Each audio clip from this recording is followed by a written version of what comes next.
the radical, fundamental principles of freedom, rational self-interest, and individual rights.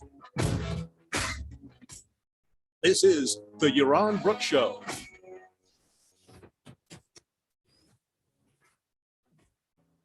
All right, everybody, welcome to Yaron Brook Show. Everybody's having a great weekend. Yeah, it's over here. It is truly beautiful, and things are quiet. Although, let's see, I'm just trying to get everything lined up. All right, everything seems to be working. All right, again, thanks everybody for joining me today. We're going to talk a little bit about climate change. I'll do that at the beginning of the show. We'll talk about that. And then we've got kind of an open Q&A. So hopefully you guys have brought your questions. We'll do a super chat, open Q&A. We've got our AMA with $100 or greater supporters. So far, only Jennifer's here, so we'll see. Jennifer has a few questions. We'll take those, but we'll also take advantage and let you guys ask as many questions as you want on the super chat. Ali is, what's happening? Ali's electricity's out in Venezuela still, so I'm not sure what's going on there. We do have a fill-in. Catherine Mendez is filling in for Ali, so she is here to kind of prod you along as we try to get to $600 on the super chat. So pay attention to Catherine there on the chat. She is our stand-in for Ali. Hopefully Ali will get back. If you want a sample, an example of the evils of communism or socialism, what's going on in Venezuela right now, and the fact that can't even get on the internet is a good illustration. And don't let anybody tell you it ain't. Venezuela is not socialist. It is socialist in every characteristic that is important. So no question at all that it is. Okay, let's see. All right. As I mentioned, feel free to use the super chat. $20 or more get priority, and we should have plenty of time to take your questions. So keep them coming. I wanted to quickly address this issue. It's top of the news everywhere, of course. Biden is in, where is he? Oh, in Glasgow. Glasgow. I don't know if you guys have ever been to Glasgow. If I've been to Glasgow, I don't know if I've been to Edinburgh. I'm not sure now I've been to Glasgow ever. I know I've been to Edinburgh. Edinburgh is pretty cool. Edinburgh is where Adam Smith was and where much of the Scottish Enlightenment happened. But maybe I've never been to Glasgow. Anyway, as you know, President Biden is in Glasgow to meet with the other leaders of the, I don't know, the developed world. And it is a climate summit. They are discussing climate. John Kerry, who is President Biden's special climate envoy. So he is the expert on all things climate. John Kerry has stated that this summit is the last best hope for the world to get its act together, implying by that if we don't get our act together now, I guess the world comes to an end. The oceans rise and we all drown, or maybe just it gets so hot we all just melt away. But it's that kind of hysteria that I think discredits and disqualifies the whole agenda. Sadly, it really is pathetic. Look, it's very, very likely. It's very, very likely that the world is warming, that there is warming going on, right?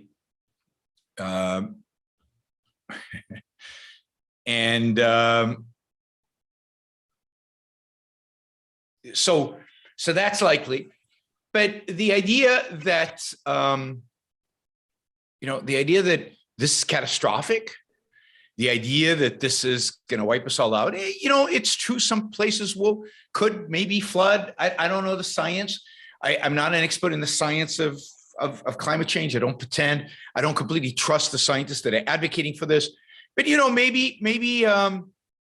maybe some of the some areas will flood. People will have to move. Insurance rates will go up as long as the government doesn't subsidize them on coastal areas or very low places. I mean, if you live in Florida, maybe some of you should be worried. Probably not everybody, but a few people. Maybe some cities, maybe Miami will have to invest in some flood mitigation technology and holding back the oceans. I don't know. But there are going to be some disruptions.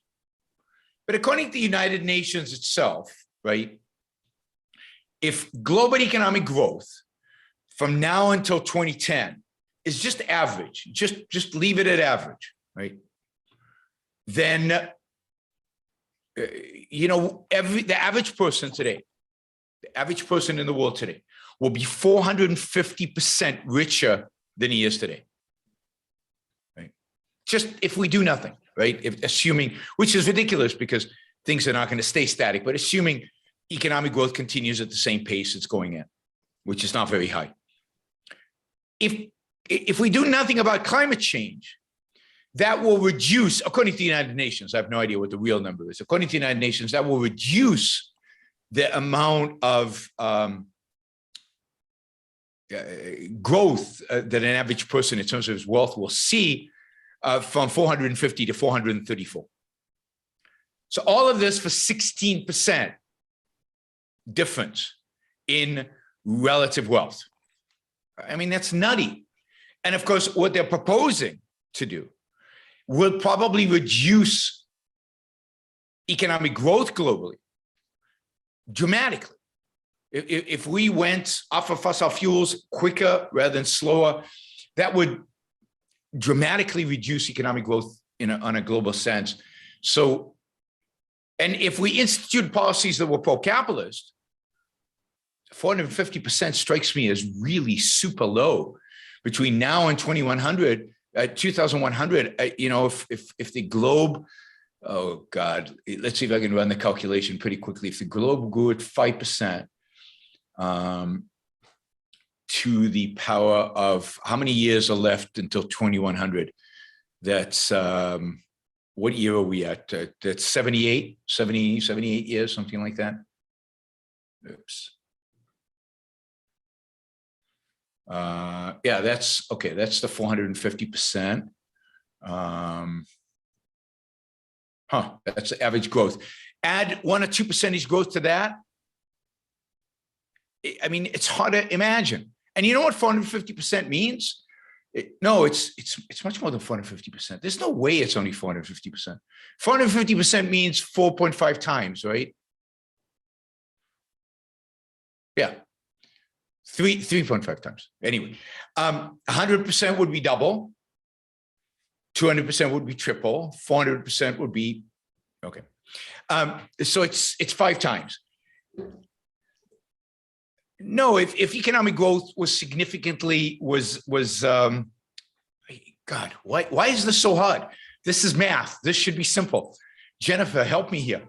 1.05 to the power of 78 equals 44.9. 44.9, right? That's 44 times, right? So economic growth could be much higher than 450%. I'm going brain dead here. Maybe I've lost a few IQ points over the weekend. I don't know. But the whole thing is just absurd. And, what we really need to combat the real problems in the world is more economic growth. What we really need is more freedom. What we really need is more capitalism. The problems in the world have to do with the fact that there's still 1 billion people in poverty. How do you get them out of poverty? Capitalism.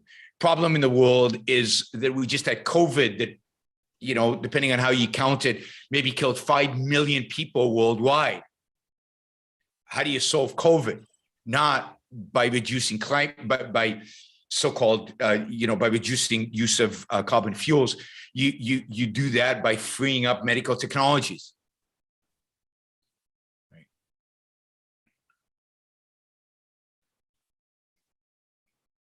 The problem in the world is maybe growing authoritarianism in China. How do you deal with that? By getting much, much richer. No, it's not 3.5. 100% is double. Yeah. So 3.5 times. Yes. Yeah, exactly. 4,400%. Thank you. Yeah, they missed the zero.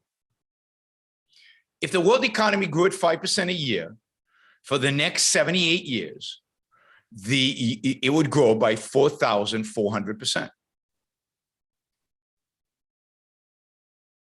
4,300 because you have to take one off.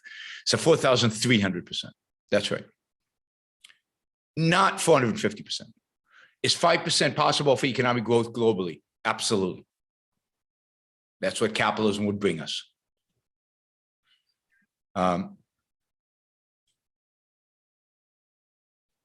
What we need today is not a program to reduce carbon fuels, which is creating a real crisis in Europe. We'll see how many people die this winter in Europe because they don't have enough heating. What we need is massive investment in fracking so we get more natural gas. What we need is, massive investment in freedom and a reduction in state intervention.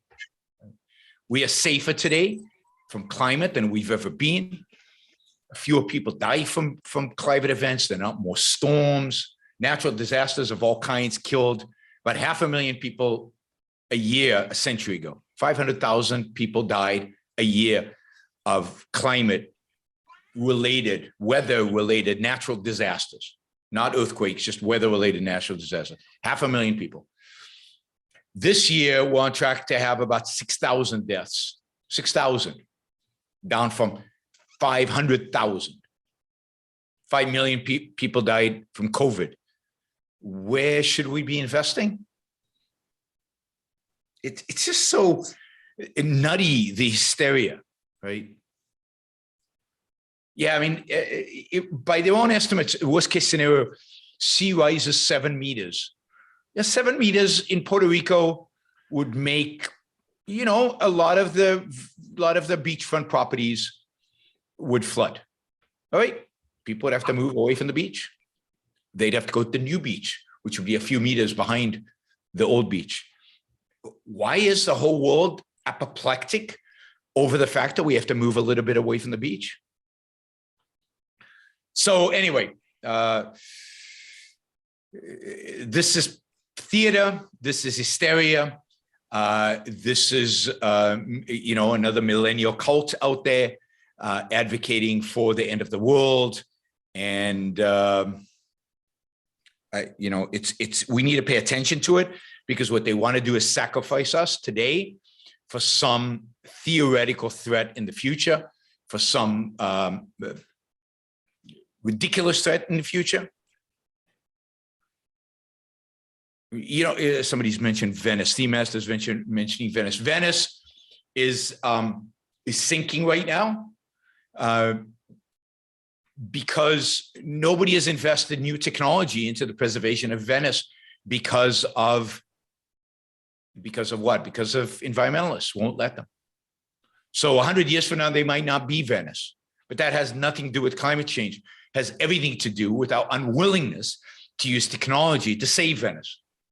I've been to Venice where and there's a museum there where they show you a number of different proposals on how to save Venice.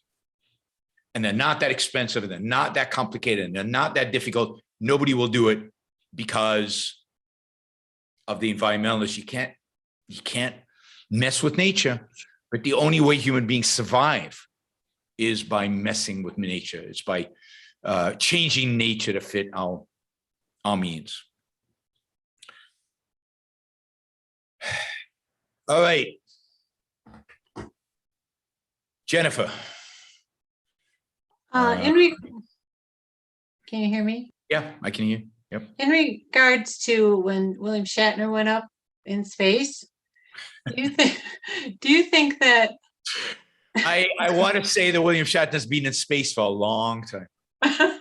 yeah, I know. We'll put that aside here. Do you think that how someone reacts to that, you see two basic reactions. Some people say, oh, that's cool. Captain Kirk finally got into space. And of course, Bezos did it. It's not him. It was Bezos that accomplished it. And that's really cool. I think it's cool. Or people who think, oh, that's ridiculous. They should spend the money on the climate change or whatever. It's stupid. Do you think that reveals something about the person's sense of life? Absolutely. Absolutely. I think it's a pro-life, anti-life response. People who resent it, envious and anti-life, and the collectivists sacrifice Shatner's happiness for the sake of the planet, or the sake of the spotted owl, or the sake of, I don't know, whatever the agenda is on any particular day. To hell with what Bezos wants to do, or what Shatner wants to do, or what any particular individual wants to do. The only thing that's important is some collectivistic goal that they want, right? I mean, Shatner going into space is pretty amazing on a number of different things. One, it's Captain Cook finally making it into space. That's cool.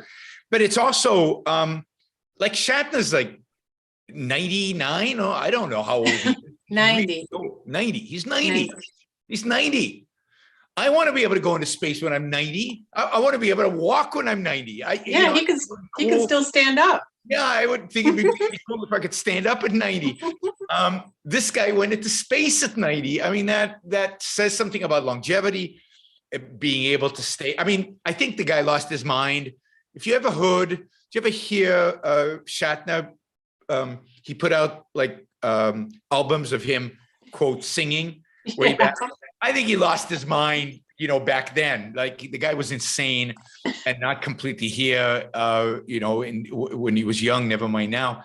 But the fact that you can stay healthy and robust and in a position to take a spaceship into space at age 90 is pretty amazing. I don't think I want to go to space, but I want to be in physical condition to be able to go into space when I'm 90. So I think it's super cool. I think it's super cool. All right, Debbie's joined us. Hey, Debbie. Can't hear you. Oh, can we say something? Hi, Yaron. Oh, there you I are. disconnected my Okay. my earpiece, so I lost for a minute. You're there. How's it go? So so speaking of health, I enjoyed the rules for life with the health and pleasure, and I also I remembered you mentioning a weightlifting routine that you like to do, but you haven't been able to do it in Puerto Rico because you don't have, it requires special equipment and a trainer and so forth. So I wanted to know if you've ever heard of something called body pump. Body pump, no. Okay, that's what I do for weightlifting. It's like a barbell, but it's high reps and low weight. And you don't need anyone. I do it in my house with the Les Mills app. Like, I watch, because it's made by a company called Les Mills. And I just put the video up, and it's an hour of different tracks for different muscle groups. And I love it.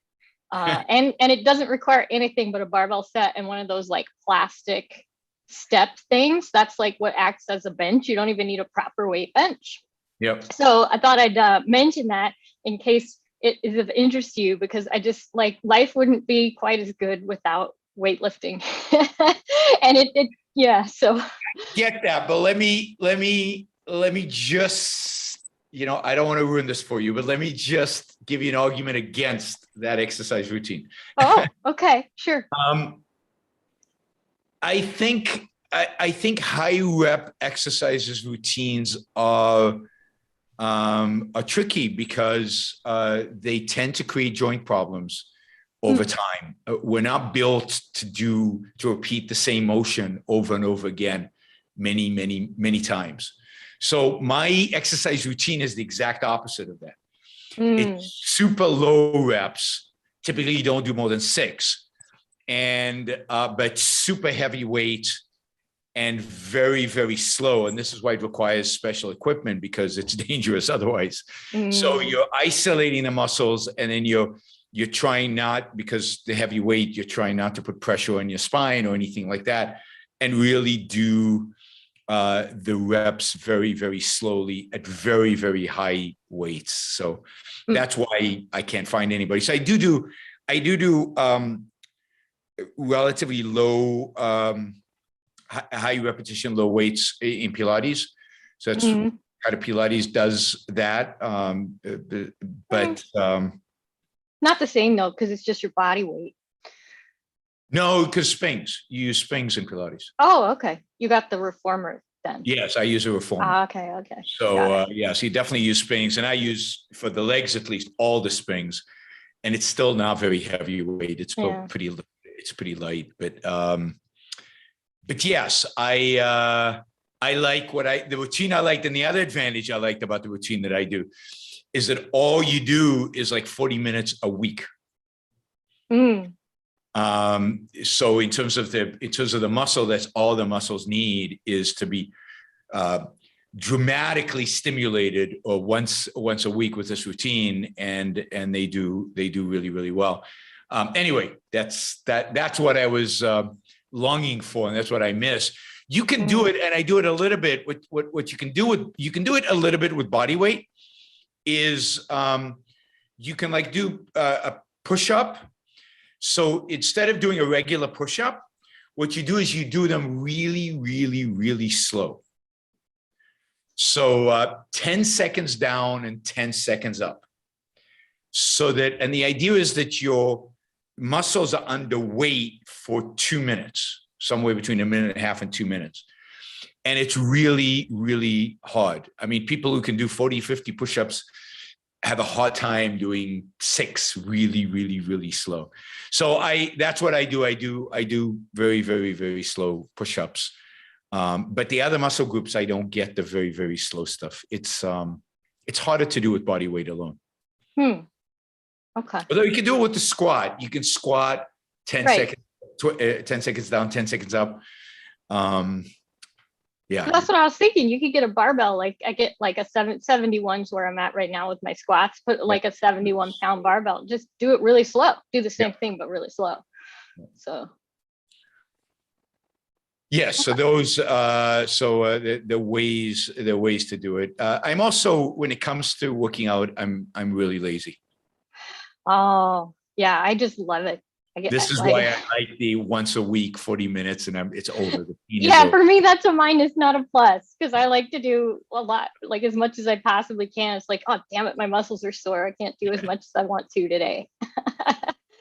Yes, I know. If I never had to exercise, I would be quite happy. Frank Florida asked, what's the most you lift? I don't know if this is for Debbie or for me, but what exercise? Yeah, depends on the muscle. You know, I don't know how much, what the most I lift. I wouldn't even know how to start the question.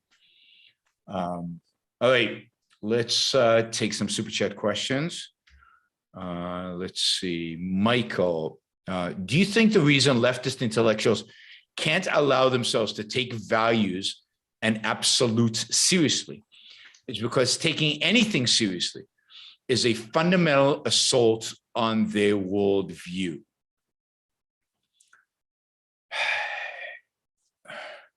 I mean, there's something there. I think it's true, but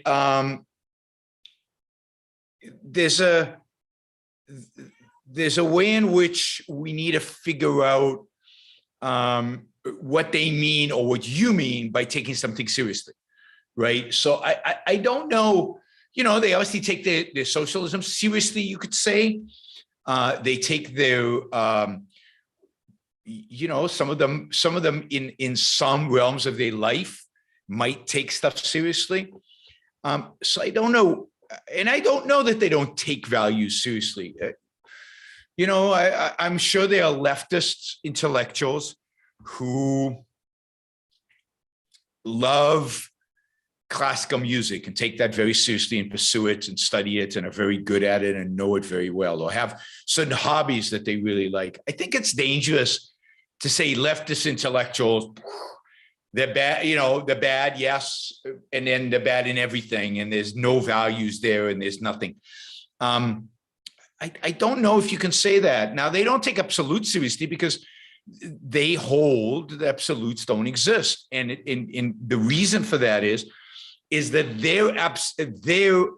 so if we're thinking moral values and we're thinking philosophical values and philosophical absolutes, remember, they hold an ideology, altruism, that you cannot practice as an absolute.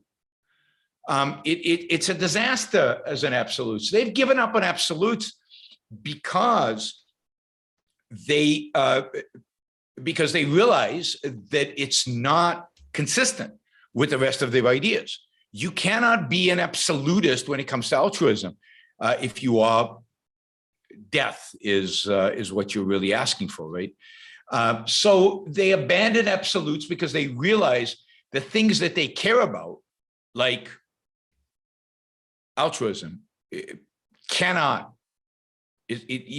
doable, if you will, is not sustainable as an absolute. All right, let's see. Michael asks, we might have our wealth confiscated and property controlled through regulations, but I don't see the First or Second Amendments going anywhere. They're too entrenched.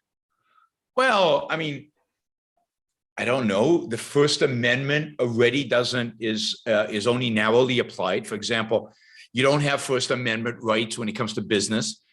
So commercial speech, what the Supreme Court calls commercial speech, is not protected, for example, under the First Amendment. And right now, political speech, I think, is entrenched in the courts. So I think the Supreme Court would uphold it. But you're seeing definite disdain for the First Amendment among politicians. You can see it in the calls to regulate Facebook and social media. And you're seeing disdain for the First Amendment among the American population. Survey after survey asks people whether they think things like hate speech, or whether they think the speech of the opposition, the left vis-a-vis the right vis-a-vis the left, should be banned or censored or eliminated. And majorities say yes. And so I'm not sure it's as entrenched as you think it is. And our savior for the First Amendment right now are the courts. It is entrenched in the court, particularly the Supreme Court, for now. We'll see how long that lasts. In terms of the Second Amendment, yes, I think for the most part it is entrenched, again, in the courts. In a significant minority of Americans it is. Maybe it's a significant majority, I'm not sure. But that could change fairly quickly under the right circumstances, with the right leadership and the right demagogue. It could change. Jonathan says, thank you for being part of ARC UK. My pleasure. Thanks you for being part of ARC UK. And thanks ARC UK for doing everything that they're doing. There's a lot of content being produced by objectivists these days. The competition is intense. They're trying to take all my listeners. No, I'm kidding. I mean, the competition is great. It's great to see so many different avenues in which you can consume objectivist content. So thank you, Jonathan, for being part of it. Daniel asks, you mentioned a top secret project to remake the Republican Party. How is it going? P.S. Not sure. I agree. Most runners have stronger bones than lifters. The repeated pounding are good for them. I'm not an expert, though. All right. The project to remake the Republican Party failed completely. It basically completely imploded from within. There was not agreement on what it would look like and how to do it and who to approach. And it didn't go very far past the elections. So even though I think it was needed more than ever, I wasn't a mover and shaker there. I was just a consultant, and it basically went away. So, and I think most of the projects, there's still projects out there, there's still people working on it, but the one I was consulting on didn't last very long. I didn't expect it to last very long. Yeah, Jonathan says the pie gets bigger. Of course it does, right? I mean, competition is good for all of us. And the more outreach we do, the more people we bring in, the more we in a sense help you guys get more engaged with objectivism, the better the movement will be and the bigger the movement will be ultimately. All right. Alex, well, let me take Michael's first. Prove them wrong. They claim that absolutes don't exist. If a majority of people are on this delusional premise, how can we ever win? I'm beginning to think it's dishonesty, not delusion. Yeah, of course it's dishonesty because, okay, so you claim absolutes don't exist. Well,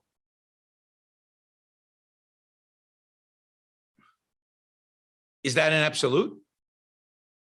I mean, do you absolutely know that absolutes don't exist? How can you know that? Absolutely, right? I mean, every single day leftists claim absolutes. Climate change. Are they absolutely convinced the climate's going to change? Sounds like it. They want to change all of our lives based on the absolute knowledge that it's going to change. How do they? No, I mean, they use the term only when it's convenient for them. They use the term only to further their own cause. And then they say, no, it's a probabilistic thing. Well, okay, what's the probability? When does the probability become high enough for you to act on it? Okay. Well, all the absolutes we're claiming have a higher probability than that. So, okay, even in a probabilistic world where there are no, quote, 100% absolutes, you know, are we on Zoom right now? Yeah, that's an absolute, 100%. Who's denying that, right? No, it's a fake Zoom. It's actually, you know, we're being, I don't know, we're in the matrix. I mean, there's no way to get around the fact that there's a vast amount of knowledge in the world that everybody lives by, which are absolutes. And the only way you can reject that is by rejecting your senses, rejecting reality. And the only way you can do that is by being delusional. And that requires dishonesty. Right? So they're dishonest. And that's what leads to being delusional. Alex asks, having trouble understanding Dr. Peikoff's argument against God in the problem of infinite regress. If the point of God is to be the beginning, unmoved mover, what does the question of regress matter? It doesn't. The question of regress answers a different argument for God. The different argument for God is, well, somebody had to create the universe. I hear that all the time, right? Where did the universe come from? Somebody had to create it. But that's, you know, but you could make exactly the same argument for, well, somebody had to create God. Where did he come from? And if your answer is God has always been here, well, then you've acknowledged the potentiality of something always being here. And therefore, that's the argument I have for the universe. I don't need God for that. I just say, where did the universe come from? Who created the universe? Well, nobody created it. It's been here. It's always been here. So there are different arguments for God. I don't think the infinite regress argument, I don't think the idea of an infinite regress is trying to answer every argument for God, just the argument for God that says, well, somebody had to create it. No, nobody had to create it any more than anybody had to create your God. It could have been here forever. Well, the universe could be here forever. It's also, you don't have to prove that there isn't God. Yes. Like the argument against God, the way that's framed kind of implies to me that we have it there, we've got to deal with it, and we've got to prove it's not true. Otherwise, maybe it's true, or we're not sure. And that's, because it's arbitrary. Arbitrary, absolutely. You can't do that. You can't just assert something and then say, okay, well, prove it's not. So Leonard's argument is, in the face of an argument that says, well, the universe couldn't have been here forever, therefore we have to have a God that created it. One way to address that is to say, well, then who created God? That's the infinite redress. And if the comeback is God is the beginning and he's always been around, well, the universe has always been around. Right. So it's to undermine their argument. All right. Michael's $20 question, and then we'll go back to Jennifer and Debbie. Can you do a show on pinpointing when someone is either evading, delusional, dishonest, or just honestly confused, but wants to know the truth? No, I can't do a show like that. Because how would you know? I mean, you often can't know. There are some principles you can have for that. So, of course, the more knowledgeable they are, and the more the knowledge is easily accessible, the more you can conclude that they are evading, right? And there's no difference between dishonest and delusional. Delusional is that, I don't know what delusional means, right? Delusional is detached from reality, and they're detached from reality either because they're evading or because they're dishonest. So there's only two options. There are only two options, Michael. You're either evading or you're honestly confused or ignorant. You could include confused or ignorant, same thing, right? Delusional and dishonest come from evasion. Right? What does it mean to be dishonest? Not to accept certain facts. Why are you not accepting them? Because you're not willing to look there. You're not willing to embrace them. Why? Because you're evading. So evasion is the source of the dishonesty. I guess you could recognize the fact and then exclude it. So maybe you could be straight on dishonest, but how would I tell what's the difference between the two? You can't. But I would just categorize two different categories of people.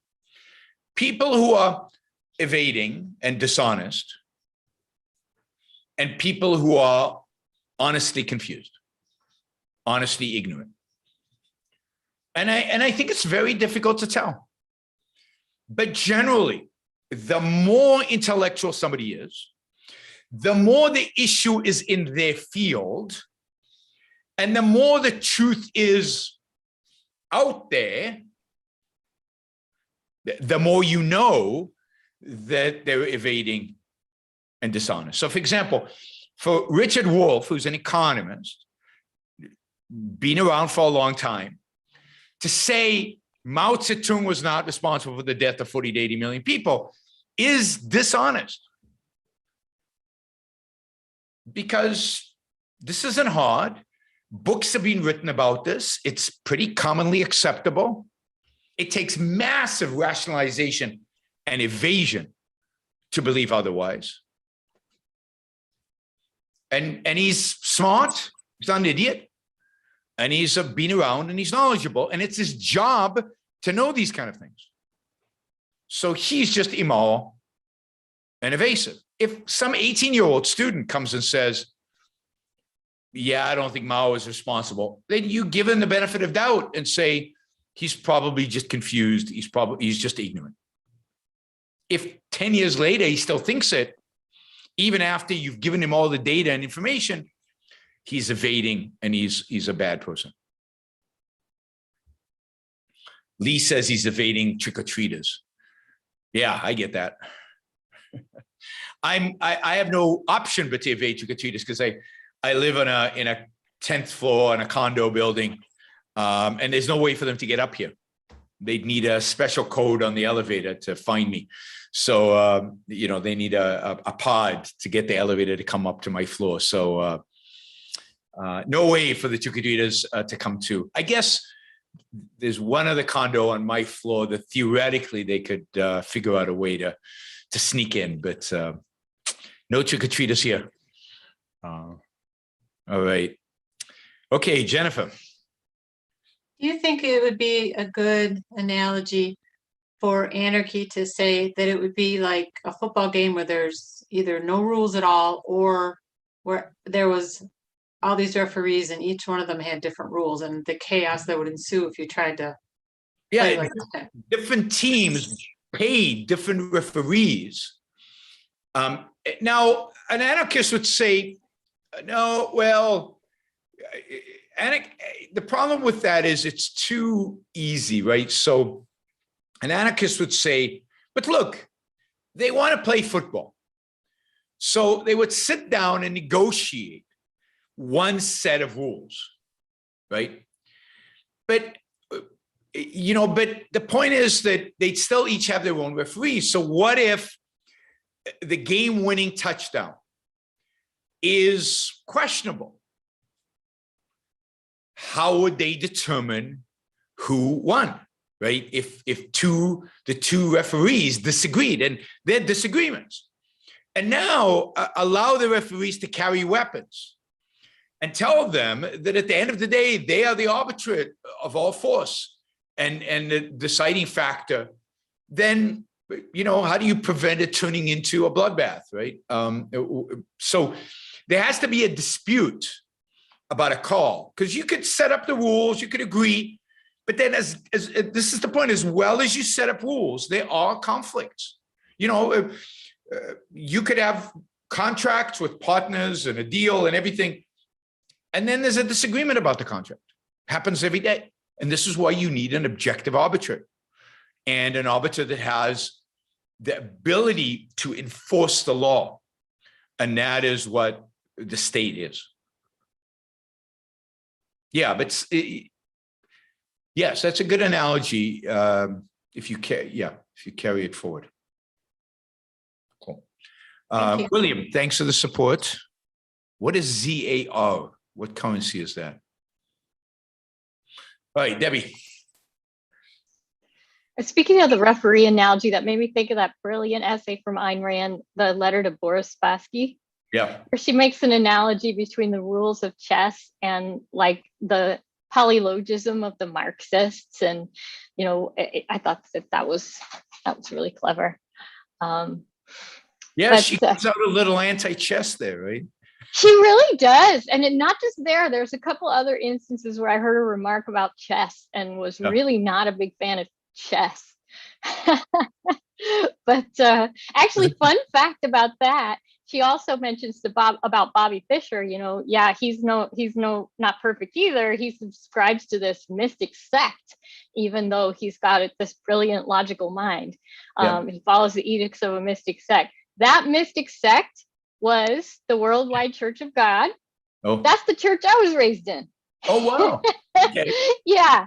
So there's my little. When was he always part of the church? I don't know. I didn't even know he ever was until I read that essay from Ayn Rand, because I wasn't like, I guess he was probably involved with like the inner circle of the leadership, and you know, it was kind of a quasi cult, and so I didn't ever meet him or get exposure to him, but I thought like, oh, isn't that fun? That's the same the church that I went to. Yeah. So yeah, unrelated to that though is my question about, you inspired me during your talk at OCON about that you had gotten together with people and had OPAR reading and discussion groups. So I'm planning to get something like that going on Clubhouse. And I have a couple questions, like, for example, did you have someone like Leonard Peikoff to sort of curate and guide the discussion? Do you need sort of someone who's more knowledgeable? That would be cool having Leonard Peikoff do that. No, there was no, you know, I didn't know Leonard. I met him once, but I didn't know him. This was 1990. This is when the book came out. So it was early 1992. The book came out, I think, in late 91. No, I mean, I ran it. I was pretty young. I was 30, but that's pretty young. It's pretty young. Certainly seems young today. Yeah. I remember when that was really old, but I just saw photos of me when I was about that age. Yeah, I was about 29, 30. God, was I young. I actually had brown hair, believe it or not. Not a single white hair was on my head. It was it was weird seeing the photos. So what were we talking about? That you Running organized it. thing. You didn't have an expert guide. I didn't. I'm trying to think. I think there used to be like a study, like a book of questions for each chapter. I don't think I used that in 91, but I think somebody ultimately developed that. You might want to look online if that exists. I'll try to look and see if I've got it on my bookshelf. I think I might have. There's a study guide to OPAR. I don't know if you just Google that. Probably, yeah, it's probably available. I didn't know about it, but Because that would help, because that sets up questions. I don't think the questions are great.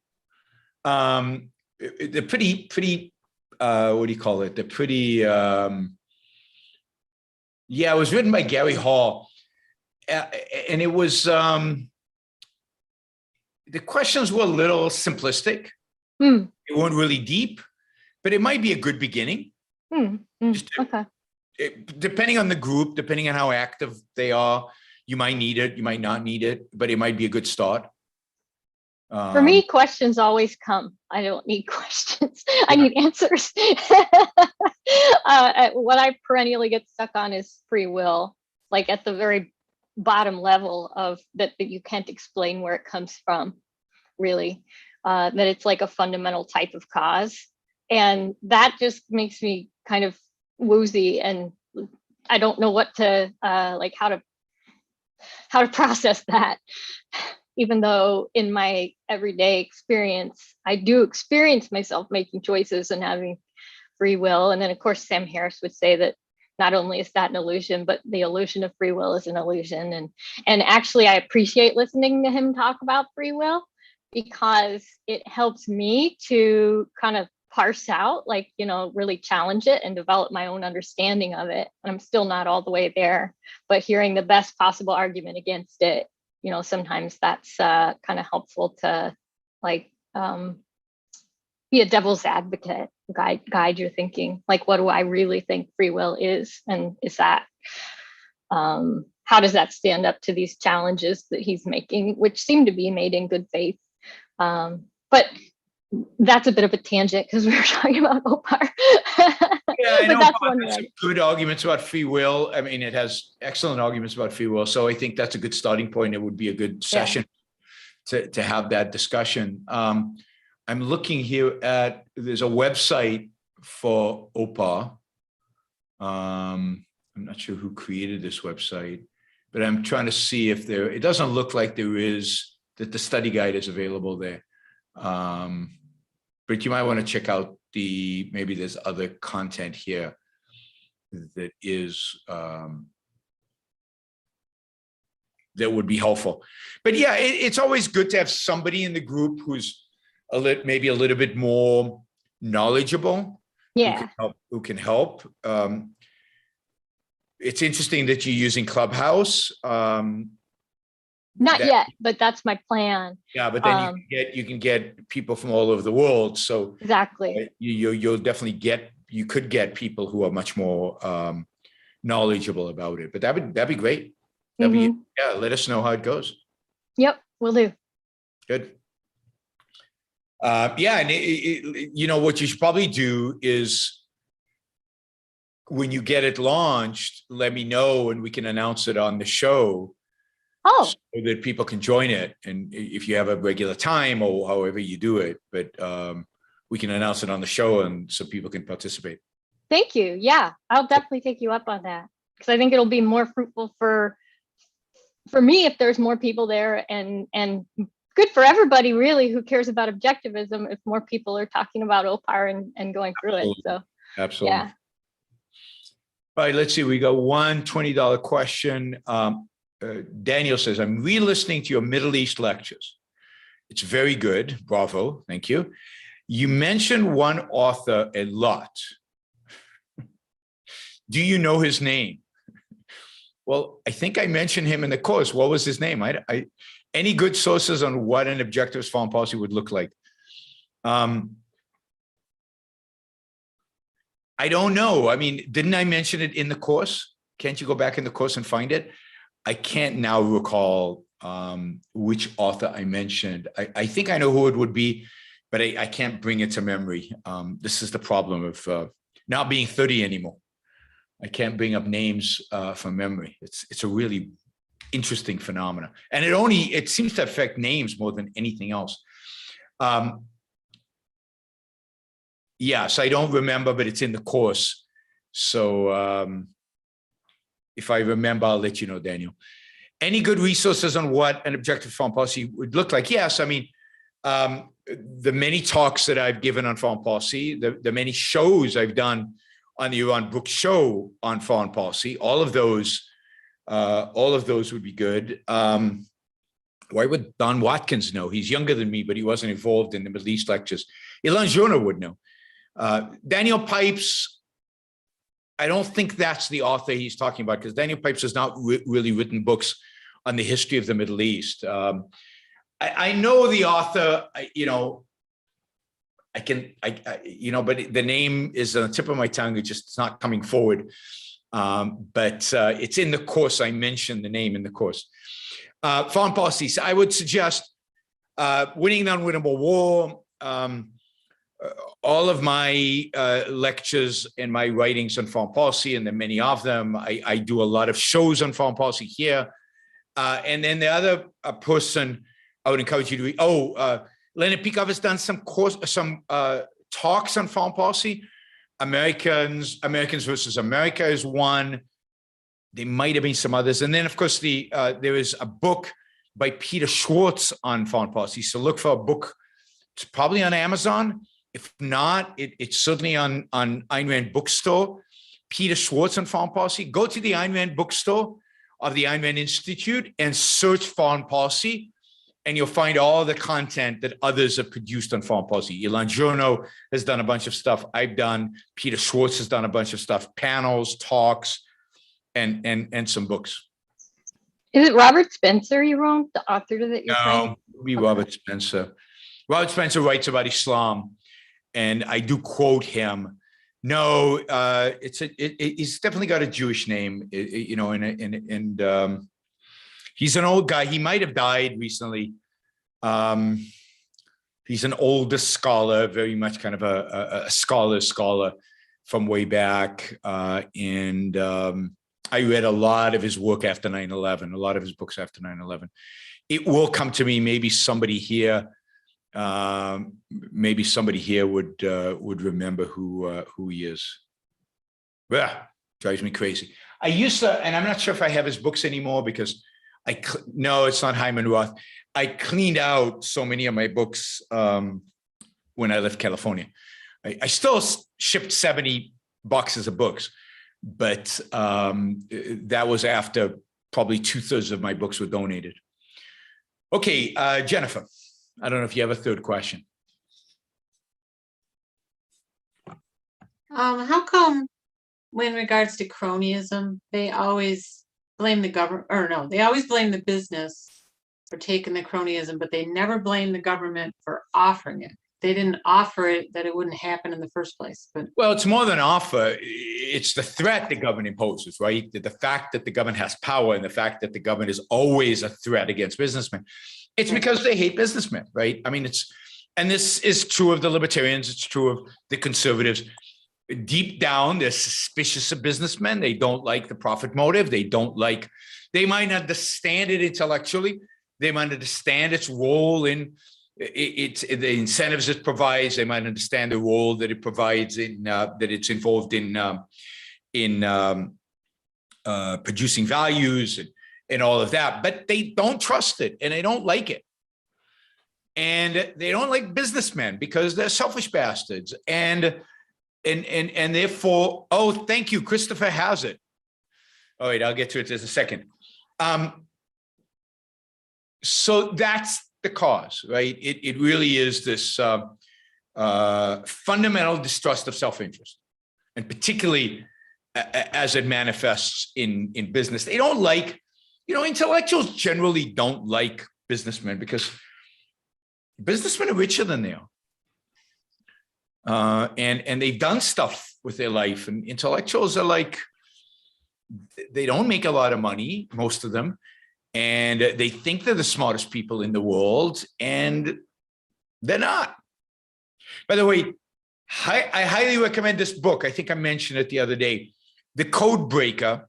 It's about a scientist. I can't pronounce her name, but she was the woman who, I'm not going to say discovered, because it very much was a team effort, but she was the woman who led the research that ultimately brought us CRISPR, the gene editing technology.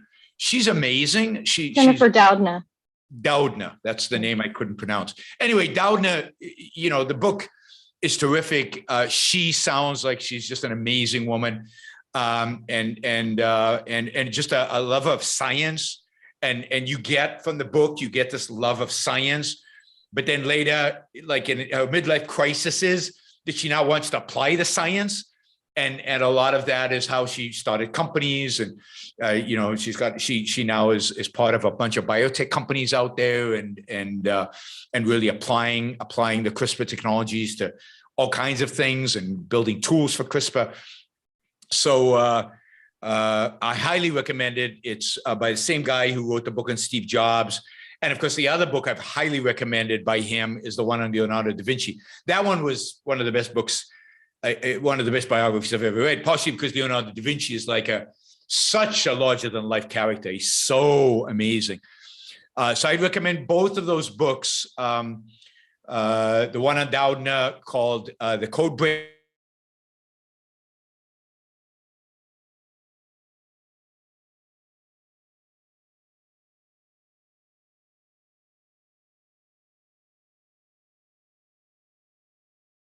Patent and the patent disputes, and it's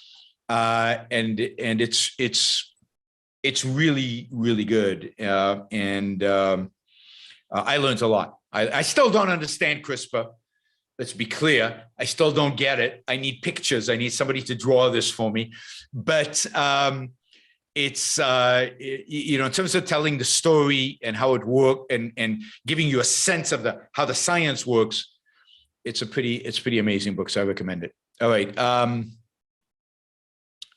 Oh yes, we had the name of the person. Yes, Bernard Lewis. Bernard Lewis, and Christopher says he doesn't sound Jewish. He might not sound Jewish, but I'm pretty sure he is. And Bernard is well, I don't know. Bernard Lewis was the scholar. I'm not sure if Bernard Lewis is still alive, but he wrote a number of excellent books on the Middle East, on Middle East history. Again, a real scholar, and if you want to learn a lot about the history of the Middle East, you should read him and listen to my course. I definitely think I add value because I bring the objectivist kind of perspective on what makes civilization. But Bernard Lewis is a great source for a lot of the information about what actually happened. Thank you, William Hyman. More money from South Africa. Rands, we're getting rands. Not as valuable as they used to be, unfortunately. But I appreciate the support. All right, Debbie. So I want to talk about, one constantly hears about stress in our culture. Modern life is just, we're all stressed. We're all maxed out with stress and anxiety, stress. I don't experience that. I mean, I have stress, but it's not like the thing in my life that's just driving. It's not killing me. It's not crippling me. I have some stress. It's more or less healthy stress. Like I'm meeting with resistance in the face of pursuing values, you know, like having to push through things, which is actually good for you, I think, to build that muscle of not just folding when you run into resistance, but of finding a way to push through it and overcome it. And I'm confident that I can. And I don't experience that, but it's constantly, it's around us, and I see it in people. There's no question in my mind that they are experiencing it. So you attribute this to like the anti-intellectual nature of our culture, that people are essentially abandoning their rational faculty, and they're not thinking in principle and not being able to differentiate and parse the onslaught of information? Or what do you attribute this epidemic of stress to? Yeah, I mean, I definitely think it's a cultural phenomena that is based on the irrationality of people, and the fact that they don't have a hierarchy of values. They've never really thought about what a hierarchy of values looks like. They are chasing stuff that doesn't really give them satisfaction. They're constantly feeling like they're not doing the right thing because they're not satisfied. They're not happy. They don't know why. Maybe it's more money. So they worry about money. Maybe they worry about their job. They worry about their family. They worry about this, but they've never really thought about it systematically, rationally, in the context of a hierarchy of values. And they also don't think about it in the context of selfishness. They think about it in the context of, outside of morality, because morality is this thing that you're supposed to sacrifice. I don't want to go there because I know I'm not doing that. So I don't even want to go there. And that blinds them to certain aspects of their life. So they're constantly bombarded with stuff. There's also this view that, I've called quite a few times this Garden of Eden view of life, right? There is this view that somehow a perfect life, an ideal life, is a life with no stress, is a life sitting under the apple tree, not eating from it, because God doesn't allow it, but sitting under the tree with animals, everybody's happy, and no effort, no stress, no worries, no work, no effort, just, it's Marx's utopia, it's a Judeo-Christian tradition's utopia. It's a paradise. In paradise, you don't work. In paradise, you don't have stress. In paradise, everything's just there. You just have fun all the time. They have that view of what life should be like. And life's not like that. It can't be like that. That's an unhuman life, right? For human beings, life cannot be like that. So they stress because it's not like that. They're disappointed in their life because it's not like that. They think that if they get a lot of money, they can create that, but they can't. So it's a constant challenge for them. And then, of course, there's the notion that modern times there's more stress than ever, which is bizarre because you would think there was a lot more stressful when you weren't sure if you'd have food or not.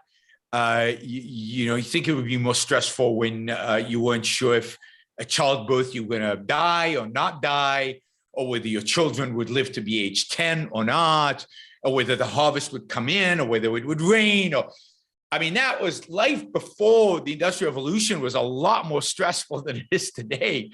Today, things are relatively calm because we have control over nature, so we can control our fate to some extent. And even if you lose your job, you're not going to starve to death. There's just, it's just people have no context. Maybe that's part of why it bothers me, because it's always brought up as this is a uniquely modern thing that people are so stressed. And I do think there's a grain of truth in that there's so much more cognitive load. There's so much more information that one needs to process, and we've had those tools to do that taken away from us. But in general, no, that is not where I'll take that. I'll take that over having like 10 kids and half of them die before they're 5 and we're starving all the time. And I have to work like manual labor for 12 hours a day. And actually, no, because I'm a woman, all I can do is stay home and take care of the kids and hope they don't die. Yeah, and you live a boring, unfulfilling life. And that's what 90% of humanity lived. And even worse, maybe you have some talents. Like there were a number of women artists who were really good, but they did a little bit of art and then they were discovered and they were shut down. And imagine living a life where you could be talented, you're better than those guys over there, and you're not allowed to do it.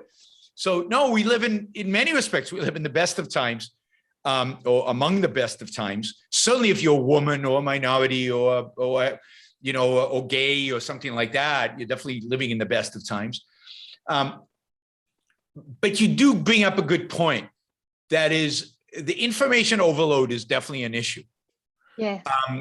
It's definitely a fact. It's definitely the case that people don't know how to deal with a lot of information. We don't teach people how to do that, how to think properly, how to condense that information down. That's what the objectivist epistemology teaches us to do, how to deal with information, how to condense it into concepts, how to condense it into principles, how to use principles in life so we don't get over. But you can imagine that somebody who doesn't have that would live constantly in the state of information overload and uncertainty and not knowing how to deal with all this stuff. So yes, our cognitive skills are more necessary than ever. And yet we don't have an educational system geared towards supporting those cognitive skills. When we were farmers or whatever, we didn't need the cognitive skills that much, and we could survive by muscle. And muscles develop as you work, right? They just you get strong. Mental muscles need more than that. They need some knowledge about how to do it, and particularly if the educational systems teach undoing it, right? So people can think pretty well, in a sense, intuitively. It's not really intuitively, but the nature of our consciousness is such that we form concepts even unaware of the methodology.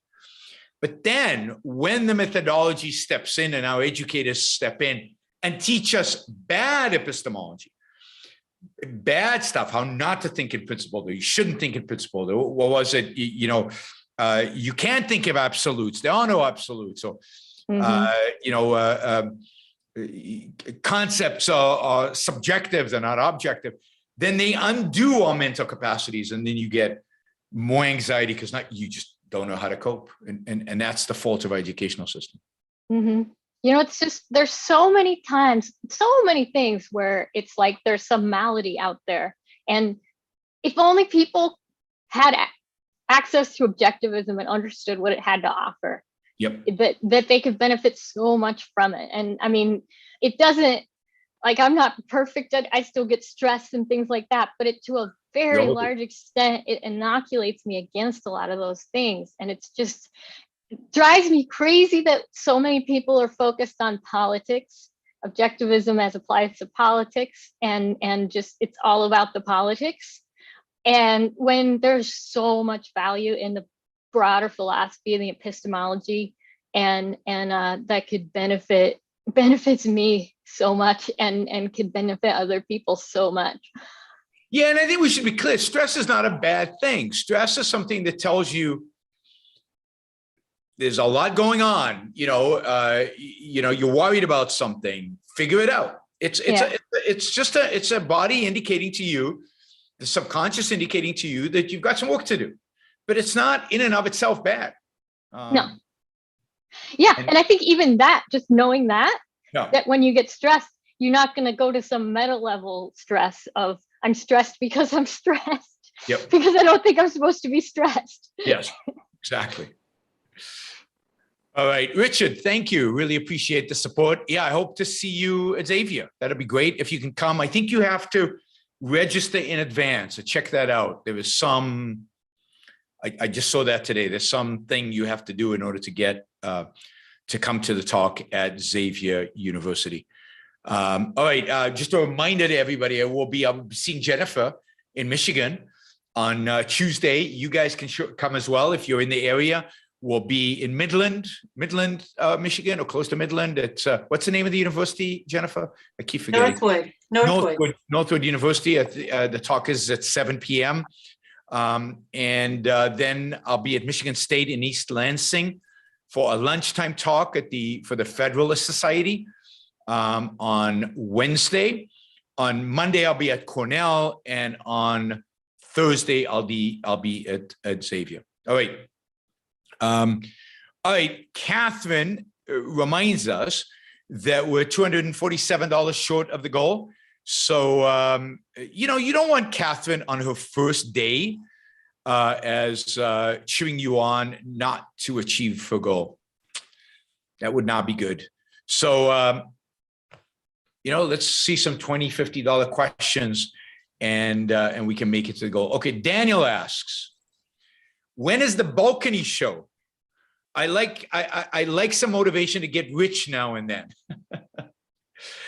I mean, the balcony show will be once my condo is fully, we're finished with the renovations.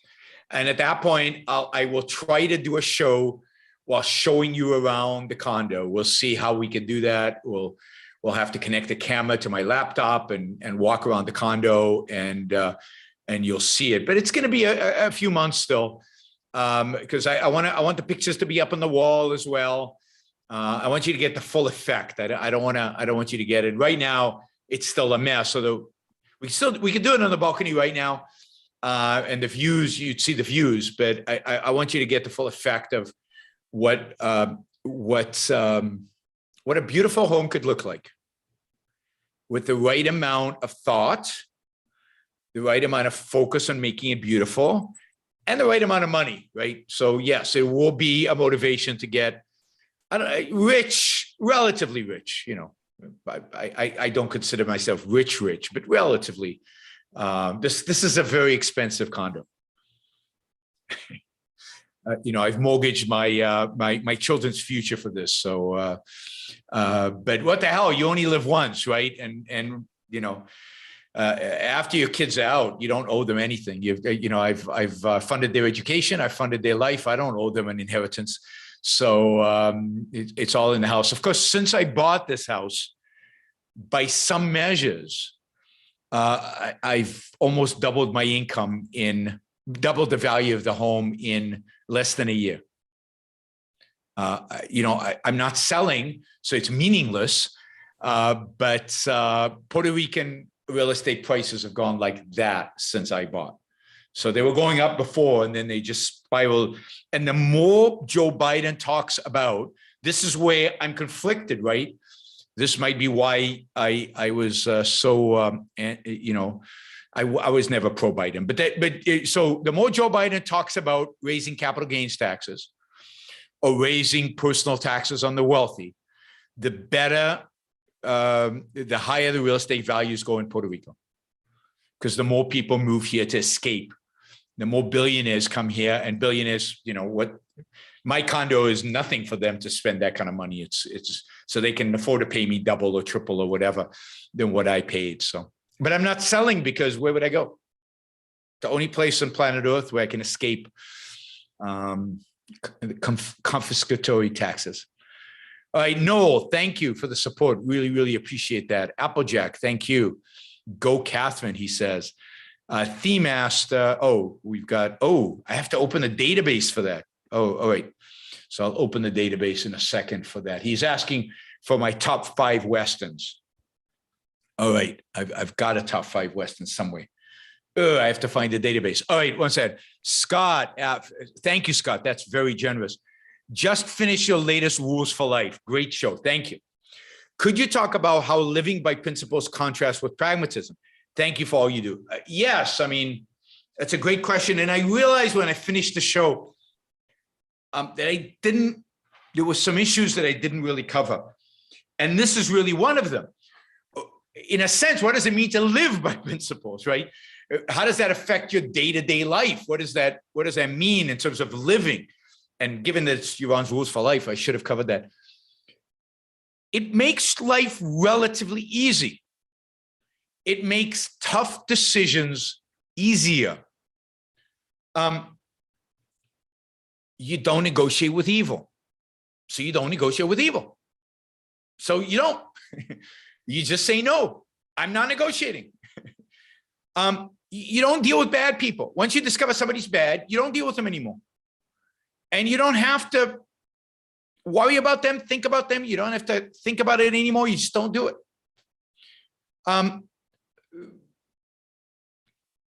You don't lie. You don't have to think about it every time. You don't have to worry about it. You don't have to stress about it. You just don't. And if somebody can't handle the truth, tough. Their problem, not mine. My responsibility is not for them to be able to handle it. My responsibility is to the truth, to objective reality. You don't worry. The flip side is, if you're focused on the truth and you're focused on principles, you don't worry about other people criticizing you, because if they're true, if they're right, then you've learned something. And if they're wrong, it's their problem, right? Somebody else being wrong is their problem, not yours. So again, reduce the stress. So all the virtues, if you live by them, if you've proven to them, it just makes life so much easier, so much straightforward, so much less stressful, which is exactly the point, less stressful, right? It makes it smoother and easier to make decisions. Now, I have to admit that the times that I have felt bad, where the stress has gotten to me, where I was not particularly happy, was at times where I didn't, just didn't take my principles seriously. So like, gave somebody a second chance and a third chance and try to negotiate and try to do this and try to do that and it just reinforced the fact that that doesn't work, and it just makes you miserable. You gotta, and I should have been much more, draw the line, that's it, it's over, go on, right? And every time that's happened, and it's most difficult in personal relationships to do it, but that's the place where it's most important to do it. So lots of examples, living by principle. If a principle, again, all the ethics makes it easy. Now take pragmatism on the other hand. Living by pragmatism is, well, maybe I should lie this time. Maybe it'll work now. I don't want to hurt their feelings. I don't want to risk the relationship. I don't want to, and you're constantly bombarded with that. Constantly bombarded with, maybe I should lie. Maybe I should cheat. Maybe I shouldn't be productive today. Maybe I should be, I don't know, whatever. Maybe I should not follow my principles today. Maybe I should give this person a third or fourth or fifth. And it's draining. It's exhausting. It fails. It doesn't succeed. And then what, right? Then you're drained because it didn't succeed. So pragmatism is a disaster. And of course, if you do it, a lot of the corporate fraud that it gets a lot of visibility out there is usually a consequence of pragmatism, not of committed fraudsters. So, for example, what will happen at a company, and this happens at the individual level as well. I don't know, this quarter, the numbers are not as good as I promised investors. So I'll just lie this time because I'm sure next quarter will be much better. And I'm not trying to steal their money. I just think they won't understand the reality, why these numbers are not that good. So I'll just fudge them. Okay, you fudge them. And sometimes the next quarter is much, much better and you can kind of even it all out and you get away with it. But then a quarter comes and you fudge it. And the quarter afterwards is much worse. And you fudge it again. And then the next quarter is even worse and you fudge it again. And then you can't fudge it anymore and you're going to jail because you committed massive fraud. And that's WorldCom. To some extent, that's Enron. A lot of corporate fraud that we've seen over the decades is just a consequence of just a little bit, and I'm not trying to, it's not that I'm trying to take your money. It's just, I just don't want to report bad earnings. You might not understand what they mean and so on. Theranos too, Yaron. What's that? Say. Theranos as well. Theranos. There was a lot of really deliberate action towards the end, but I don't think at the outset that her plan was just to dupe a bunch of people and take them. I agree with you completely. And Theranos is actually, God, I wish I had more time. You know, life is way too short and there's not enough time. I want to read up on the trial because it sounds like it's been really fascinating psychologically and just how an evasive mind works. And it just sounds like it's just because she's an extraordinary woman who just started evading and took this wild wrong turn at some point and just became one of the great frauds of the last 20 or 30 years. But the process, she didn't set up to do that. That wasn't the purpose. She was trying to be productive, and she was amazing and charismatic. And what happened? And I think it's a fascinating story. And I don't know if there's a book out yet about it. Maybe there will be after the trial. There is not about the trial per se. There's a book called Bad Blood about the history of the company.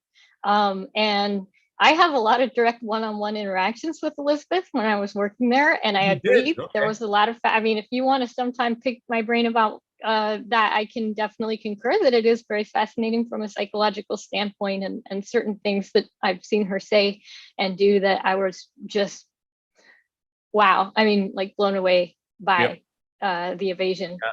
I think it's I'm curious if there's going to be a post-trial book, because a lot of stuff has come out in the trial that might not have been known in the past. So it's interesting when productive, creative people go bad. It's very interesting to figure out what happened, and I think it teaches you a lot. And that's the consequence of primarily a consequence of pragmatism. I will say. Principles. I don't think her initial goal was to be productive. I do think she wanted to have a product, but my take is that her initial goal, she wanted to be successful. And she didn't know what to be famous. She wanted to be rich. She wanted to be a big deal. Yeah. And she thought the way to do that was with this path of coming up with some kind of innovation. Doesn't really matter what it is, just as long as it's something that can get big and get her big. And she did want to actually deliver that. I believe that she really wanted. I don't think anyone would go into it saying like, hey, so my options are to just totally defraud people and take their money and wind up in prison, or to make something and be famous and loved for it. And I think that was what she wanted. So for what it's worth, but still, there was a slippery slope that you're getting at with the corporate fraud. It was still the same type of mechanism. Yeah. All right, let's see. Catherine, where are we with the super chat? And let's see. Action Jackson reminds you, I'm doing one of these new front row event where we'll do a small group, like 20 people, to talk about one topic, and we'll probably do it on how to fight socialism. The latest newsletter has information about how much it costs, the date. I think the date is in December. And sign up and all that information. So check out the latest newsletter for the Yaron Brook show. And if you're not on the newsletter, then go get a monthly subscription, and that'll automatically get you on the newsletter. So we'd be good. All right, let's see. We've got a lot of super chat questions. So let me run through them. Oh, I was going to look up. I have to look for the movie database. That wouldn't be it. Yeah, you have to. I have to know about this in advance, because I think this is it. I mean, it's an Excel spreadsheet. Okay, we'll get to the top 5 Westerns in a minute. Let's do some of these other super chats first. Let's see. All right, from the top. Stefan asks, do you plan on reviewing the movie Dune? If I say yes, then you won't pay me $1,000 to do it, or $500 to do it. So I have no incentive to say yes. I'm going to watch it. And if it's interesting enough to review, I will. Part of the problem with Dune is this is just a part 1. And you're not going to get much out of Dune without seeing both parts. I didn't like the book, if I remember right, particularly, so I can't imagine I'm going to really love the movie. But I've also heard that it's beautifully made, so I'm definitely going to watch it because of how well it's made. And by the way, I'm watching Foundation. I don't know if anybody's watching Foundation, the TV series. This is the Isaac Asimov, famous science fiction magnus opus. I mean, he wrote, there were several books on it, and it's being produced by Apple on Apple TV as this multi-episode series. And so far, it's beautifully done. It's very well acted. It's just gorgeous. Just the visually, it's very, very well done. It's super confusing, but I think there's no way around that because of the story, which bounces around through multiple timelines and over long periods of time. But it holds my interest. It's not great, but I would definitely recommend it. It's a fun watch. All right, Dave asked, converting the high IQ leftist in urban areas who dictate the course of history is our only path to victory. Yeah, you either convert them, which is unlikely, or you replace them. That is what we need is lots of high IQ objectivists who we need thousands of them, millions of them, who start populating those urban areas. I'm not sure how convertible many of those leftists are. Will stem cells eventually be able to regrow human limbs and organs? Yes. There's already a lot. I mean, I think they're already doing it. And, there's this researcher at Harvard who wants to grow a woolly mammoth from some frozen hairs that were found of a woolly mammoth. So from that DNA, he wants to grow a whole animal. So certainly you should be able to grow human limbs and organs. So yes, a lot of exciting stuff happening on the stem cells gene editing front. It's very, very, very exciting. By the way, we're about $78 short of the goal. Shouldn't take much to get us $78 so we can make another $600 show. Stefan asked, if the evidence for flooding was imminent, wouldn't insurance companies have stopped insurance houses on the beach? Yes. The problem is mixed economy. The problem is that a lot of homes by the beach are not insured by private companies. They're insured by the government, or the government has guaranteed the insurance. And they're flat rates. A lot of homes and flood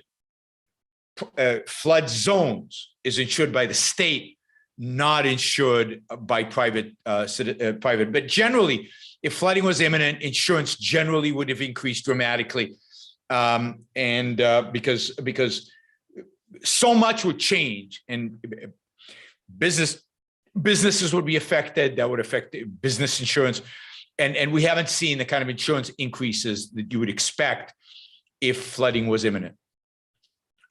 Adam just put us very close to 600 targets. So we're just $30 or something bucks short. So thank you, Adam. Had an opportunity to invest in Theranos at the start. I looked at their board of directors. They were government and nonprofit figures. No chemical engineers or entrepreneurs or STEM physicians in practice. Should this have been obvious to others? Yes, I think generally the more the executives and or the board of directors are composed of politicians and political light academics and nonprofit people, the less likely it is I would invest in a company. I want a company to have massive business experience, and if it's in science, massive science experience. And yeah, you probably want one or two who can navigate regulations and navigate that kind of world, but you don't want that to be the primary focus of your board of directors. And if it is, don't invest. Thank you, Adam. Good point. All right. Let's do, Jennifer, do you have a question? No, I'm done. Thank you. Debbie?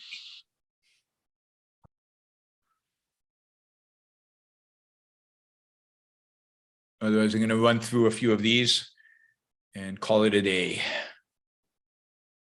I was just reconnecting my audio. No, I don't think I have any more questions for today. Okay, let me run through these then. Thank you, Jennifer. Thanks, Debbie. Theme Master, I actually thought Venice was fine, but thanks for the info. Venice is not fine. Venice is definitely sinking. You can go there and you can see it, and you can actually see where the level of the water was and where it is today.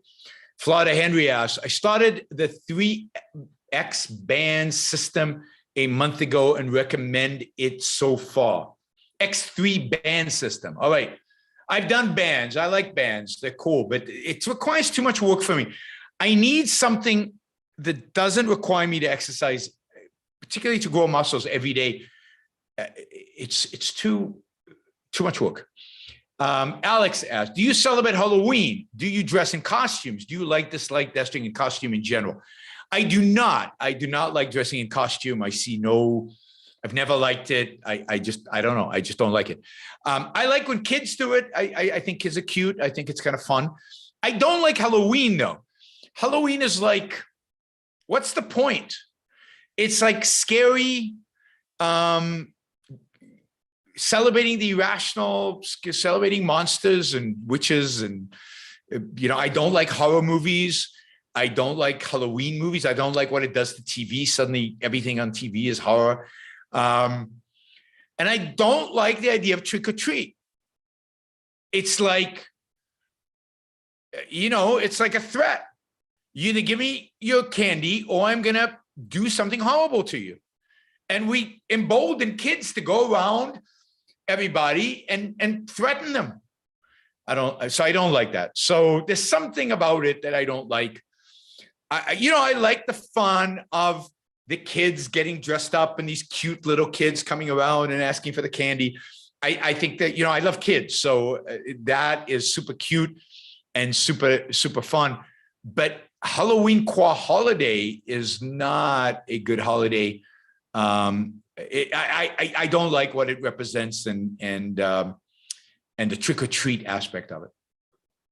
Just me.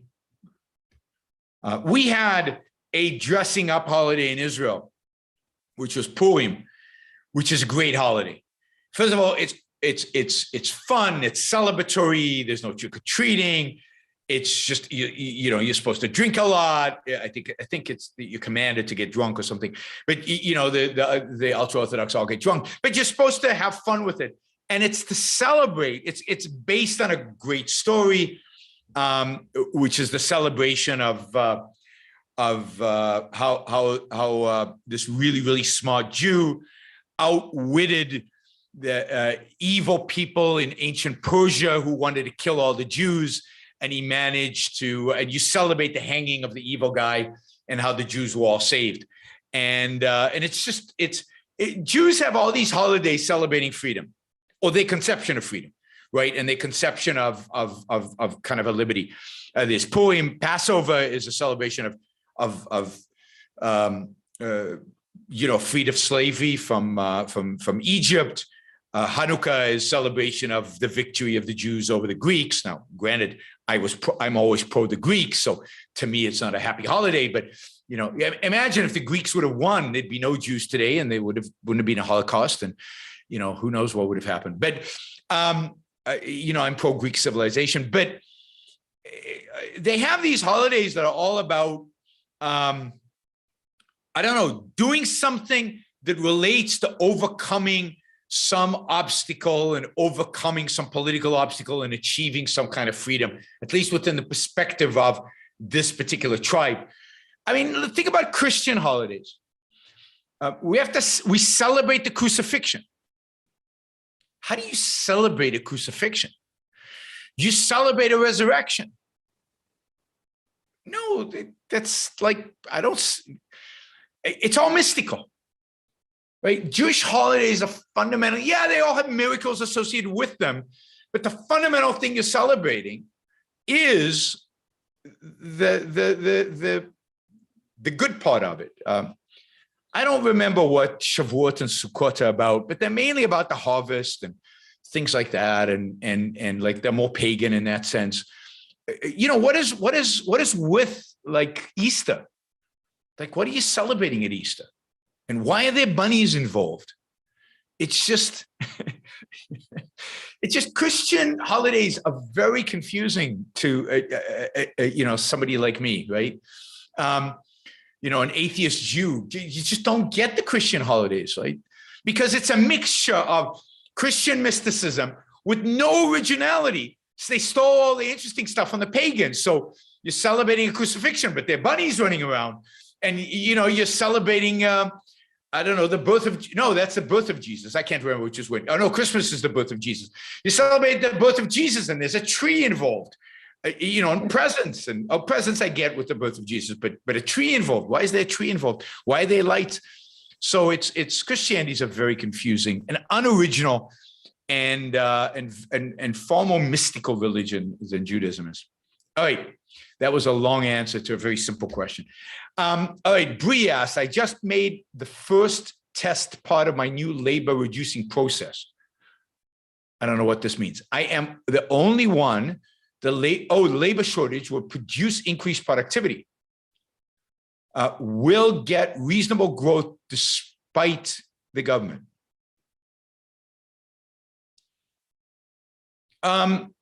Business will evolve.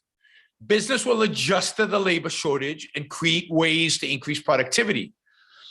But all the things that are reducing the labor, all the things that are causing the labor shortage are all also causing other forms of lack of productivity. Business will figure this out, but it's still an inferior result to the result if we didn't have a labor shortage, because we didn't have the government policies causing the labor shortage. You would have a massive boost, for example, of productivity and economic growth if you allowed immigrants in, for example. All right, I'm going to leave the Western question for last because I have to do some things to get it. I used to lie a little bit to not hurt people's feelings. Of course, it always failed. I now tell the truth just for me. Selfishness, of course.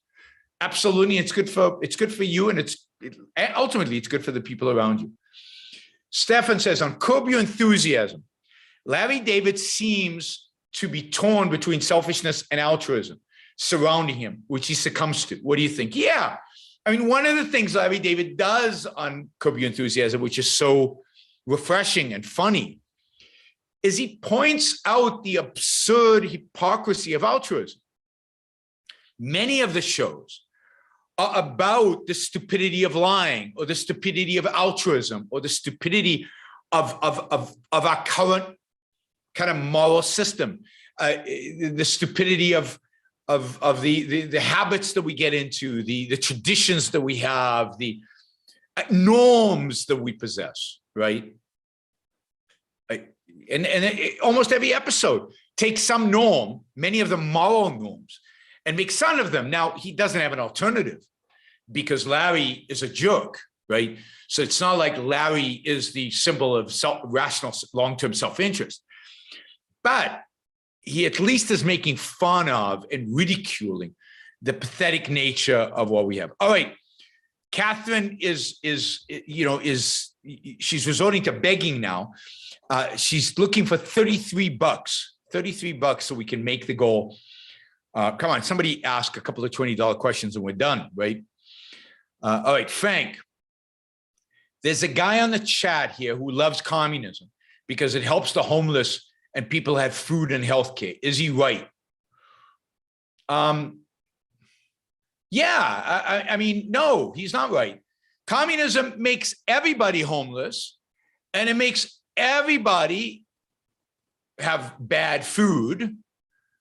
It makes millions of people starve. Watch Mr. Jones, the movie I've recommended over and over again. That you can get now, I think, on Netflix or somewhere. And nobody has healthcare. People just die. That's okay. Now, let's assume that communism helped the homeless, gave people shelter, food, and healthcare. I'd still be against it. Who cares? I don't believe in a political system because it helps the poor. I'm for a political system that helps the able, the moral. Capitalism is a system of morality. Morality is not about helping the poor. Morality is about being productive, being honest, being rational. And if rationality is punished by your system, then I'm against it, and communism punishes rationality. All right, there we go. Kirill from the Czech Republic, I think, says, I just got done watching Why Should One Act on Principle by Elena Peikoff. I enjoyed it a lot. Thank you for recommending it. Excellent. I'm so glad you watched it. Everybody should watch it. And you should watch everything Elena Peikoff has done. Shazbot for $33. This is one for communism is good. I am giving this money to the channel in his name, if that's okay with you. Absolutely. Oh, communism is good. Is still going. He's out there. That's his like handle. If people get police protection, no matter what, someone has to. Yeah. So look, I am not in this to help the poor. I think the poor are better off under capitalism, but I don't support capitalism because the poor are better off. I support capitalism because the moral are better off. Poor, middle class, or wealthy. And the immoral are worse off. Poor, middle class, or wealthy. That's why I support capitalism. All right. Thanks, Shazbot. I think we've reached our goal. Thank you, all of you. All right. 5 favorite Westerns. I have to find them. Where's my Western category? I have it somewhere. Now, granted, I haven't looked at this list in a long time. So this used to be my top Westerns. Where is it? I just saw it. I think I still stand by this, but let's see. Westerns. Here we go. All right. Let me just do this. Tools, data, sort. I have to sort it by column D. Okay. All right. Here we go. I've actually got 1, 2, 3, 4, 5, 6, 7. 7 Westerns that have received my 5 out of 5 stars. All right. Here they go. The Big Country. The Big Country with, I hate this because I can't remember names. A couple of great actors and a really good movie about force. When is force appropriate? What does peace mean? It's a fantastic movie. High Noon, right? Which has no plot, but is a great movie nonetheless. Anthem, by the way, has no plot. So you can have a great story with no plot. So High Noon, everybody should watch High Noon, right? Tin Star with Anthony Perkins and Henry Fonda, I think. Tin Star, right? That's 3. Big Country, High Noon, Tin Star. Shane, I love Shane. I love the book. I love the movie. It's with Glenn Ford. Is that his name? Glenn Ford. Just a great Western. Just a good story. Great story. Here's one you probably are not familiar with, The Plainsman. I think it's a Cecil B. DeMille movie, if I remember right. The Plainsman. The Searchers, which is a John Ford movie it's the only one with John Wayne that reaches this level. It's an excellent movie about a young girl that's taken by the Indians, and her uncle goes out in search of her. And he basically intends to kill her because he thinks, he's a racist. And she's basically, now that she's been tainted by the Indians, she is no good anymore. And the evolution of that. It's a great story, just great, very dramatic, I think it's John Ford's best Western, and he made a lot of Westerns. And then one of my favorites that nobody knows is The Unforgiven. The Unforgiven and The Big Country have the same actress. God, now I'm going to have to look it up because it's not, I can't say that and I'll tell you her name. I can see her face. She's one of my favorites. No.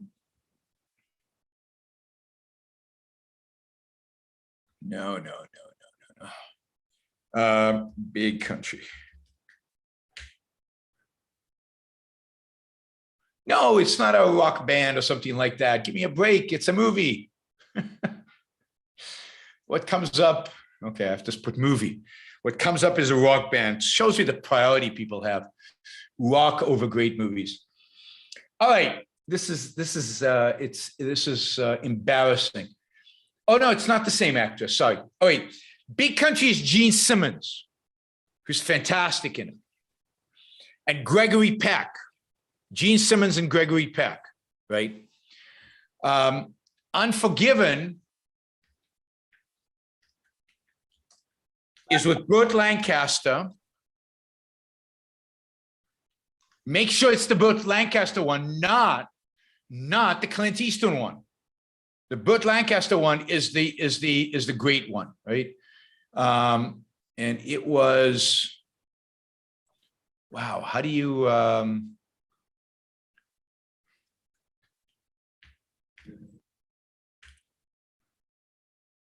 there it is, 1960s, The Unforgiven, and it's with Burt Lancaster and Audrey Hepburn. That's who I was looking for, Audrey Hepburn. So those are my 7, right? Big Country, High Noon, The Plainsman, The Searchers, Shane, Tin Star, Unforgiven. Those are my favorite 7 Westerns. No Good, Bad, and Ugly. Sorry. The Man Who Shot Liberty Valance is a great one. It got 4 out of 5. Unforgiven with Eastman and Hackman, I think got a 2 or 3. So you've got to see Unforgiven with Burt Lancaster and Audrey Hepburn and Audie Murphy. Even Audie Murphy. You know, notice that they're all black and white. I'm pretty sure they're all black and white. Yeah, I mean, no Western made after 1960 is any good. That's not true, but no Western made after 1960 is worthy of the title Best Western of all time. So they're all from the 50s and 40s because the sense of life completely changed the whole idea. There are a lot of great Westerns. Tombstone is a good Western, a lot of great Westerns. Spaghetti Westerns are nice, but you know, Destiny Rides Again, The Alamo, Man Who Shot at Liberty Valance, My Darling Clementine, Rancho Notorious, Red River, Rio Grande, She Wore a Yellow Ribbon, Union Pacific, Western Union, The Westerner, Winchester 73 are just some of the ones that come in at 4 out of 5. And this list is not comprehensive. There are a lot of others. And of course, this is what I like. Doesn't mean these are the best objectively. All right, guys, thank you. We made our $600 goal. Thank you, Jennifer, for all the support and for the great questions. Debbie has left us. Thank you, Debbie. I will see you, Jennifer, in a couple of days. Look forward to that. And thanks, everybody. Have a good rest of your Sunday. And I'll see you all when I get back from this trip, either Friday or Saturday. Bye.